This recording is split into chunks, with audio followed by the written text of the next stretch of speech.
একদম শুরুতে আপনাদের প্লে স্টোরটা ওপেন করবেন এবং গিয়ে সার্চ করবেন পিকচার ল্যাব। তো এরকম একটি ইন্টারফেস চলে আসবে, তো আপনারা এটি ডাউনলোড করে নেবেন। আমি আগে থেকে ডাউনলোড করে রেখেছি। এখন পিকচার ল্যাব অ্যাপ্লিকেশনটি ওপেন করব এবং শুরুতে দেখতে পারবো নিউ টেক্সট।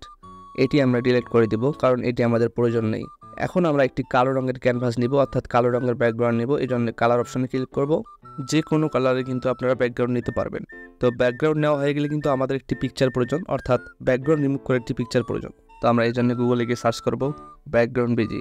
তো তারপরে আমরা শুরুর দিকে একটি ওয়েবসাইট দেখতে পারবো, ওখানে একটা নর্মালি ক্লিক করে দেব। এখানে অবশ্যই আপনারা একটি অ্যাকাউন্ট ক্রিয়েট করে নেবেন।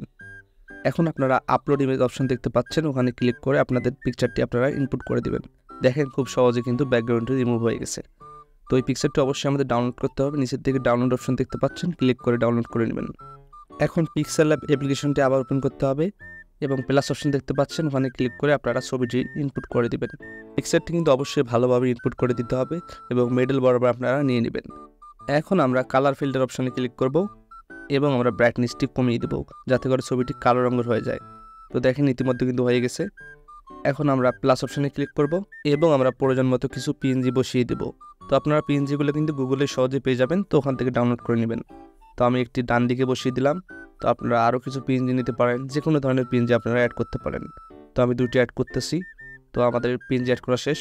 এবার আমরা এখানে টেক্সট অ্যাড করব।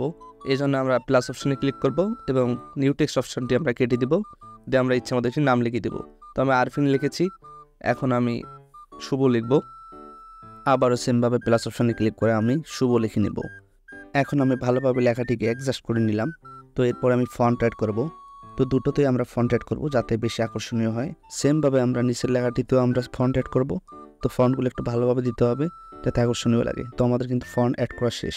আপনারা লেখাগুলোতে কালারও অ্যাড করতে পারেন, যাতে আরও বেশি আকর্ষণীয় লাগে। এখন আমরা ছবিটিকে সেভ করব, এই জন্য সেভ অপশানে ক্লিক করব এবং সেভ ইমেজে ক্লিক করব।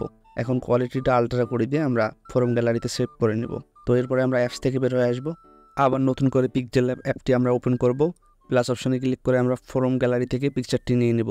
তো পিকচারটি ভালোভাবে মিডলে অ্যাডজাস্ট করতে হবে। এখন আমরা সার্কেল অপশানে ক্লিক করব এবং সার্কেলের ভেতরে আমরা পিকচারটিকে রাখবো। তো রাখা হয়ে গেলে আমরা ভালোভাবে মিডলে অ্যাডজাস্ট করে দিব। এখন আমরা ট্রান্সপারেন্ট অপশানটিতে ক্লিক করব এবং ব্যাকগ্রাউন্ডটি রিমুভ হয়ে যাবে, এরকম একটি আমরা পিকচার দেখতে পারবো। এবং ফটোটিকে আমরা সেভ করে নেব। সেভ অপশানে ক্লিক করব, এরপর সেভ অ্যাজ ইমেজে ক্লিক করব এবং আমরা কোয়ালিটি বাড়াই দিয়ে আলট্রা করে দেব। তারপর পিএনজি আকারে আমরা পিকচারটিকে সেভ করে নেব। তো সেভ করে নেওয়া হয়ে গেলে কিন্তু সরাসরি গ্যালারিতে চলে যাবে। তো যারা ভিডিওটি পুরোপুরি দেখেছেন, তারা এই সেম প্রসেসে কিন্তু আরও বিভিন্ন ধরনের আকর্ষণীয় প্রোফাইল পিক তৈরি করতে পারবেন। আর যদি ভিডিওটি ভালো লাগে, অবশ্যই চ্যানেলটি সাবস্ক্রাইব করবেন। ধন্যবাদ।